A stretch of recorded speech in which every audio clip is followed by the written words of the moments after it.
গোলাপ ফুলের কাঁটা আমার বন্ধু কালা পাঠা, অন্ধকারে তাকে খুঁজে পাওয়া যায় না। এদিকে বন্ধুর গার্লফ্রেন্ডের অভিযোগ, কালোর কারণে বন্ধুর সাথে কাপল ছবি তুলতে পারছে না বন্ধুর গার্লফ্রেন্ড। তারা কাপল ছবি তুললে সেই ছবিতে শুধু তার গার্লফ্রেন্ডকেই দেখা যায়, অন্যদিকে কালোর কারণে বন্ধুকে দেখাই যায় না সেই ছবিতে। এ নিয়ে বন্ধুর গার্লফ্রেন্ড আছে প্রচণ্ড বিপাকে। একে তো পড়াশোনা না করে ভবিষ্যৎ বানিয়ে রেখেছে অন্ধকার, তার উপরে বিয়ের পর তাদের বাচ্চা কাচ্চাও নাকি কালো অন্ধকার হয়ে জন্মাবে। তাই বন্ধুর গার্লফ্রেন্ড তার দাম্পত্য জীবনের কালো অন্ধকার ভবিষ্যতের কথা চিন্তা করে বন্ধুর সাথে ব্রেকআপ করে দিতে চাচ্ছে। তবে বন্ধু তার প্রেমিকার পা ছাড়ছেই না। গতকাল থেকে এখন অবধি সে তার গার্লফ্রেন্ডের পা ধরে আছে, কেননা সে চাচ্ছে না তার গার্লফ্রেন্ড তাকে ছেড়ে চলে যাক। বিস্তারিত দেখুন রিপোর্টার কালো মানিকের রিপোর্টে। গোলাপ ফুলের কাঁটা আমার বন্ধু কালা পাঠা, সে এতটাই কালো যে অন্ধকারে তাকে খুঁজে পাওয়া যায় না। অন্ধকার কেন ভাই? যখন হঠাৎ করে বৃষ্টির জন্য আকাশ মেঘলা হয়ে যায় তখনও বন্ধুকে খুঁজে পাওয়া যায় না।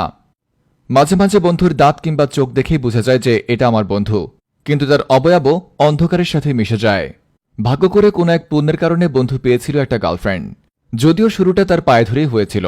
মেয়েটি রাজি হচ্ছিল না, তার পায়ে ধরে রাজি করিয়েছে। যাক, সে অন্ধকার অতীতের দিকে আমরা যাচ্ছি না, কথা হচ্ছে বন্ধুর গায়ের অন্ধকারের কথা। বন্ধুর প্রেমিকা অভিযোগ দিয়েছে বন্ধুর সাথে সে নাকি কাপল ছবি তুলতে পারছে না, কারণ বন্ধু এতটাই কালো যে যখন তার প্রেমিকা তার সাথে কাপল ছবি তোলে তখন সেই ছবির মধ্যে বন্ধুকে খুঁজে পাওয়া যায় না। সমস্ত ছবি জুড়ে তার গার্লফ্রেন্ডকে দেখা যায়। ছবি তোলার সময় স্বয়ং ক্যামেরাম্যান নয়, ক্যামেরাও তাকে খুঁজে পায় না। এ নিয়ে বন্ধুর গার্লফ্রেন্ড আছে মহাবিপাকে। সে চিন্তা করে দেখল আসলে বন্ধুর যা পড়ালেখার ছিঁড়ে, এতে বন্ধুর ভবিষ্যৎ এমনিতেই অন্ধকার। তার উপরে তার গায়ের রং যে পরিমাণ অন্ধকার, তার বাচ্চা কাচ্চাও যে অন্ধকার হবে সে নিয়ে কিঞ্চিত সন্দেহ নেই।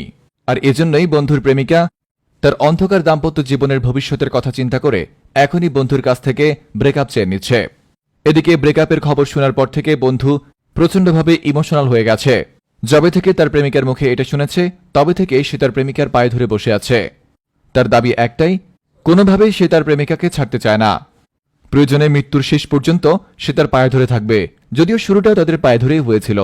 বলা যায় এতদিন পর্যন্ত বন্ধুর সাথে তার গার্লফ্রেন্ডের সম্পর্ক টিকে আছে শুধুমাত্র পায়ে ধরার জন্যই। এটাকে ধরাধরির সম্পর্ক না বলে পায়ে ধরার সম্পর্ক বলা যায়। বন্ধুর ভবিষ্যৎ অন্ধকার, গায়ের অবয়ব অন্ধকার, কপালও অন্ধকার, বাচ্চা কাচ্চাও নাকি অন্ধকার। শুনছেন রিপোর্টার কালো মানিকের রিপোর্ট ফ্রম নিউজ ভাইয়া।